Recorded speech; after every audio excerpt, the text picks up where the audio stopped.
That's right, Leah. Now, we usually get our traffic report from our trusty reporter, Ewan, but because ke December, boss, things are getting serious, and with the roads filling up and people in a rush to get to their holiday destinations, accidents are sadly steadily on the increase over the holiday season. And this morning we chat to Chief Inspector of Cape Town Traffic Services, Merle Lourens, and Eugene Msomo of the Durban Metro Police, who's going to be joining us on the line. I'm going to be chatting about the do's and don'ts of the festive season where traffic is concerned. Good morning to you, Merle. How are you? Good morning, Kadlega. I'm good, thank you. Great to have you in here. And as we said, obviously things are getting very, very hectic on our roads. What are your expectations when it comes to the frequency of traffic this festive season? Yes, we do expect quite a bit of people and visitors coming into Cape Town. As you know, Cape Town is the holiday destination. We have our lovely beaches.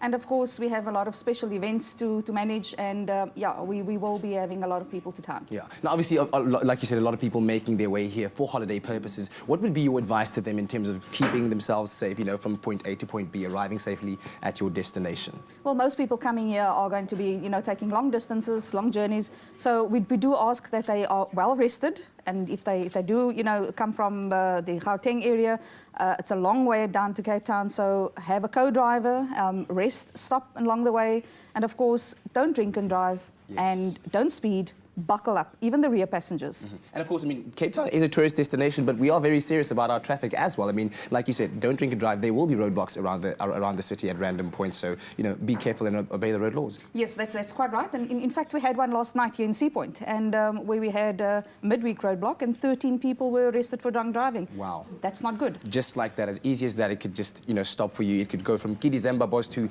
Ki prison boss, which is not cool. And tell me about how you go about reporting bad driving, especially at this time. We were speaking earlier on about, you know, there's a lot of new drivers on the road, you know, new matriculants who might have been fortunate enough to get a car, and not just them, but people in general. Bad driving, how do you go about reporting that? Well, you know, most people expect the traffic services, you know, when they call in and lodge a complaint, they expect us to do something about it. You know, that's the main expectation. However, it doesn't just work like that. We do not have the powers of investigation.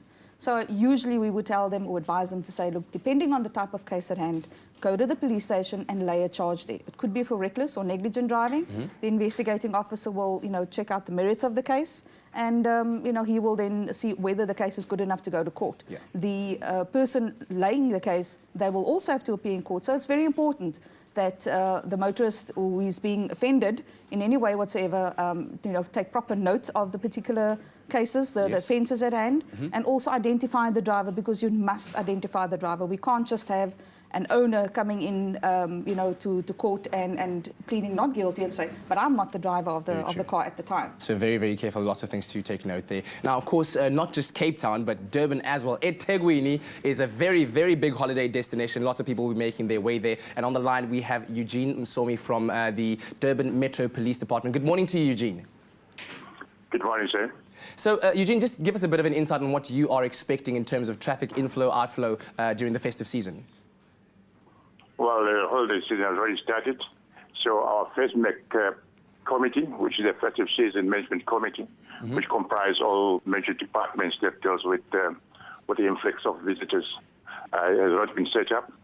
We expect traffic that are coming from the west, that is Gauteng, Johannesburg area, which is the largest traffic that we receive at this time of year. We know that traffic coming from north, that is northern Zululand. People there mostly use public transport, so we don't expect much traffic coming from north as well as south. That's Eastern Cape side, where we receive people that are coming using the public transport. So the traffic coming from those sides is a little bit lower as compared to traffic coming from west, which is Joburg, Gauteng area. Yes. So, but we are well prepared, and our plans are in place, and our roadblocks have been doing well so far. So we urge everyone who's coming to visit us to make sure that they obey the rules of the road. And those who intend to do that, we're saying have fun. And those who intend to do otherwise, you've been warned. Yeah. We have so far, from the beginning of this month, December, up to now, we have charged 10,365 people for speeding. Wow. And we have physically arrested about 547 people for driving drunk. So those who intend to come here and do that nonsense, you've been warned. And those who intend to come here and obey the rules, have fun. Thank you very, very much, Mr. Msomo, really making his point clear that if you are intending to come and cause trouble, you will be subject to the consequences of the law. Now, just some last words from you, Merle, where your message of hope for next year, for 2013, and for your traffic services as well. What would you have to say to South Africa? Well, motorists are our priority, and of course any other road user. So we do encourage the road user to adhere to the rules of the road, and of course they need to take it as serious. Yes. And of course adherence to the rules are, a must. And that will definitely help in reducing the accident fatality rate. Definitely. Well, thank you very much for your time. We really appreciate it, Mel. It's a pleasure. There we go. And I think the ultimate message over there that traffic safety is not just the responsibility of the authorities, but it's a responsibility that you and I must both carry to ensure our safety across the festive season to make sure that we return safely next year. Now, our Christmas season was kicked off to a very, very cool kickstart yesterday when we discovered a random banner on a flat across the road. And we have the family here that was responsible for that. Ewan, what's up? What's happening there?